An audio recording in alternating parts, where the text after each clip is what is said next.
New at 4, an unusual story out of Payson, Arizona, where police officers pulled over a man only to find an owl sitting next to him in the passenger seat. He was a wise driver. Team 12's Jade Cunningham has more on what happened. Who?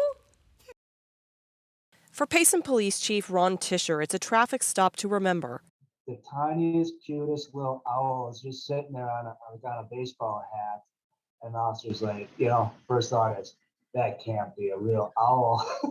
Around 1 a.m. Wednesday, officers pulled over a driver and found the feathery creature in the passenger seat. Personally, I've never heard of it in my almost 30-year career. So this is a first. The driver told officers he just bought the bird from someone at a gas station for $100. Tischer says it was imperative they get the animal into the right hands. So normally she would be maybe clacking her beak a little bit more. Which brings us here to Liberty Wildlife.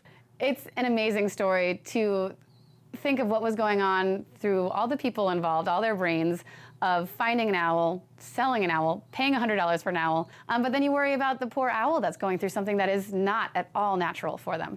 Wildlife biologist Laura Hackett says the owl, a large screech owl, was brought to the rehab center Thursday morning and given a complete assessment. Body condition seems okay. She's standing.